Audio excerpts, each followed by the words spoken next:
दोस्तों, अशनीर ग्रोवर भारत के जाने माने एंटरप्रेन्योर हैं। सबसे पहले उन्होंने अलबिंदर ढींसा के साथ ग्रोफर नाम की स्टार्टअप शुरू की थी।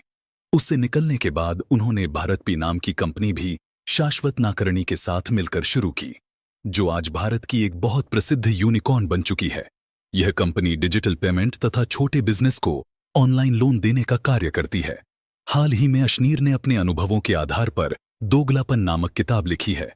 आइए इसकी समरी पढ़ते हैं। प्रकार से हैं। 1. Don't trust people blindly. कभी किसी पर आंख बंद करके विश्वास मत करो। 2. Don't tell your secrets. अपने रहस्य किसी को मत बताओ। 3. Spend time with experts. विद्वानों के साथ वक्त बिताओ। 4. Give preference to family. परिवार के लोगों को प्राथमिकता दो। 5. Job can't make you rich. नौकरी किसी को अमीर नहीं बना सकती। 6. business/company/startup makes you rich।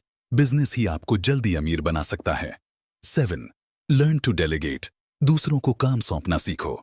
आइए अब इन सब चैप्टर्स की समरी पढ़ते हैं। 1. Don't trust people blindly. जब अशनीर अमेरिकन एक्सप्रेस कंपनी के लिए काम करते थे तो उनकी मुलाकात अलविंदर ढींसा से हुई। उस समय अलविंदर ग्रोफर स्टार्टअप शुरू करने जा रहे थे। उन्होंने अशनीर से कहा कि मुझे इन्वेस्टर्स के लिए प्रेजेंटेशन बनाने में मदद करो। अशनीर ने एक बहुत अच्छी प्रेजेंटेशन बनाई और उन्हें फंडिंग मिल गई। इससे प्रभावित होकर अलविंदर ने अशनीर से कहा कि आप भी हमारी स्टार्टअप में पार्टनर बन जाओ।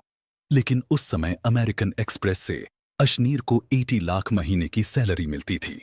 अलविंदर ने कहा कि हम तुम्हें 40 लाख दे सकते हैं और 40 लाख के ग्रोफर के शेयर्स भी देंगे। इस पर अशनीर ने शर्त रखी कि अगर कंपनी की वैल्यू 8 मिलियन हो जाती है तो उसे 100 करोड़ दिया जाए। अलविंदर ने यह बात मान ली। इसके बाद अशनीर ने ग्रोफर के लिए बहुत अच्छे से काम किया और ग्रोफर आकार में बढ़ती चली गई। अशनीर ने ग्रोफर पर हुए बहुत सारे केस भी लड़े और जीते। लेकिन अशनीर ने देखा कि कंपनी कुछ बेकार लोगों को भी हायर कर रही थी और बहुत जूनियर्स को अशनीर से भी ज्यादा सैलरी दी जाती थी। जब उन्होंने अलविंदर को इस बाबत कहा तो अरविंदर ने उन्हें जॉब छोड़ देने के लिए कहा। तब कंपनी की वैल्यू 4 मिलियन के लगभग हो चुकी थी। इस तरह से अमीर के 10 करोड़ बनते थे। लेकिन अलविंदर ने उन्हें 1 करोड़ से भी कम रुपए दिए और उन्हें नौकरी से जाना पड़ा। तभी से अशनीर ने सीख लिया कि कभी भी किसी पर आंख बंद करके विश्वास नहीं करना चाहिए और हमेशा लिखित कॉन्ट्रैक्ट ही साइन करना चाहिए। 2. Don't tell your secrets. जब अशनीर IDUT में पढ़ते थे तो एक बार उन्होंने फ्रांस की फेलोशिप का नोटिस देखा। केवल 5 बच्चों को ही यह फेलोशिप दी जानी थी। यह बात अशनीर ने बाकी बच्चों को नहीं बताई, क्योंकि अगर सभी बच्चे अप्लाई कर देते तो शायद उन्हें वह फेलोशिप नहीं मिल पाती। इसलिए जिन बच्चों ने उस नोटिस को पढ़ा केवल उन्होंने अप्लाई किया। उनकी संख्या बहुत कम थी, इसलिए अशनीर को आराम से फ्रांस की स्कॉलरशिप मिल गई। स्कॉलरशिप में उन्हें बहुत ज्यादा पैसा भी मिला और उनकी फीस भारत की फीस के बराबर ही लग रही थी। इससे उन्होंने सारा यूरोप घूम डाला और वहां से काफी इंफॉर्मेशन और ज्ञान भी अर्जित किया, जिससे उन्हें आगे चलकर अपनी कंपनी बनाने में बहुत ही सहायता मिली। इसलिए अशनीर के मुताबिक हमें किसी को भी अपने सीक्रेट नहीं बताने चाहिए। 3. Spend time with experts. इस चैप्टर में अशनीर बताते हैं कि हमें कभी भी अपने आप को परफेक्ट और महान नहीं समझना चाहिए। हमें यह बात अच्छे से जान लेनी चाहिए कि हमसे ऊपर भी बहुत से लोग हो सकते हैं और हम दूसरों से भी बहुत कुछ सीख सकते हैं। जब आप इस माइंडसेट के साथ किसी कंपनी को शुरू करेंगे तो आपको बहुत ज्यादा सफलता मिलेगी, क्योंकि आपका माइंडसेट एक ग्रोथ माइंडसेट बना रहेगा और आप हमेशा दूसरे लोगों से सीखते रहेंगे। अशनीर जब फ्रांस गए थे तो उन्होंने वहां के लोगों को नजदीक से देखा। उन्होंने देखा कि वहां के स्टूडेंट्स बहुत ही डिसिप्लिन में रहते हैं। वे टीचर के लेक्चर्स को नोट करने के लिए अलग अलग तरह के पेन का इस्तेमाल करते थे। इससे उनके नोट्स बहुत ही प्रभावी बनते थे। अशनीर ने भी यही टेक्निक सीखी और बाद में वे भी कलर पेन से अपने नोट्स बनाने लगे। इससे उनकी ग्रेड्स में बहुत ज्यादा इजाफा हुआ। उन्होंने फ्रांस के लोगों से अनुशासन में रहना भी सीखा। इससे भी उनकी सारी कंपनियां आगे चलकर बहुत ज्यादा सक्सेसफुल हुईं, क्योंकि वे माहिर लोगों से हमेशा कुछ नया सीखते रहते थे। 4. Give preference to family. कुछ लोग अपने काम धंधे में इतने मशगूल रहते हैं कि वे अपनी फैमिली को ही भूल जाते हैं। लेकिन अशनीर के मुताबिक ऐसा करना गलत है।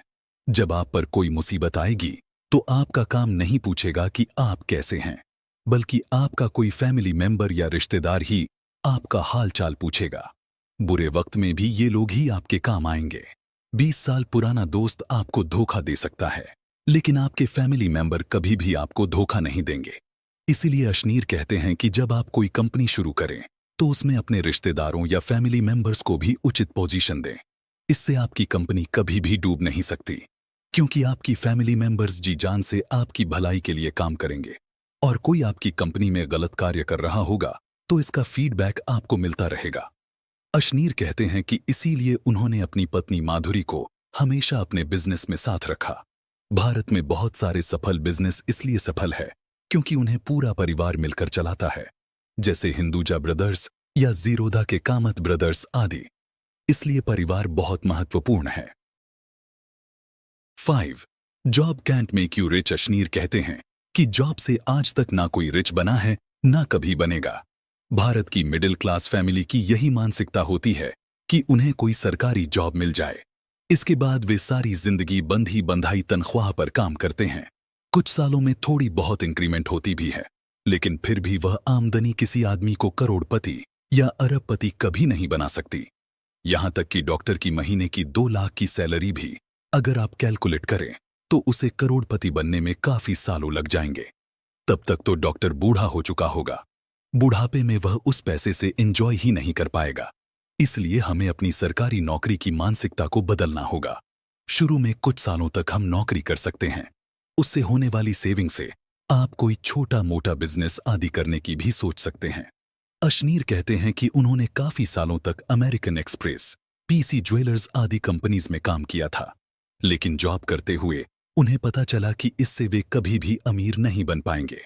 इसलिए उन्होंने अपनी नौकरी छोड़ दी तथा एक एंटरप्रेन्योर, उद्यमी बनने की सोची। 6. Business makes you rich. Ashneer कहते हैं कि अगर आप लाइफ में आगे बढ़ना चाहते हैं तो आपको कोई बिजनेस कंपनी या स्टार्टअप शुरू करने के बारे में सोचना चाहिए। आज इंटरनेट के माध्यम से आप ऑनलाइन भी अपना छोटा बिजनेस शुरू कर सकते हैं। शुरू में blogging, affiliate marketing, digital marketing, freelancer agency आदि जैसे छोटे बिजनेस ऑनलाइन ही शुरू कर सकते हैं। सबसे पहले आप जॉब के साथ साथ ही इन चीजों को करें। इससे आपको पता चलेगा कि बिजनेस स्टार्टअप की राह में क्या क्या ऑब्स्टिकल्स आते हैं और उनसे कैसे मानसिक और फिजिकल तौर पर लड़ा जाता है। इससे आपके अंदर एंटरप्रेन्योरशिप की स्किल पैदा होगी तथा मुश्किलों का सामना करने का स्टैमिना पैदा होगा। इसके बाद आप एक फिजिकल बिजनेस या कंपनी भी शुरू कर सकते हैं। जब कंपनी या बिजनेस बड़े हो जाते हैं तो करोड़ों अरबों में कमाई होती है और इसी से आदमी नौकरी के मुकाबले जल्दी अमीर बनता है। 7. Learn to delegate. करते हैं तो हम सारे काम खुद करने लगते हैं। इससे हम मानसिक रूप से बहुत ज्यादा थक जाते हैं। इसे बर्नआउट कहते हैं।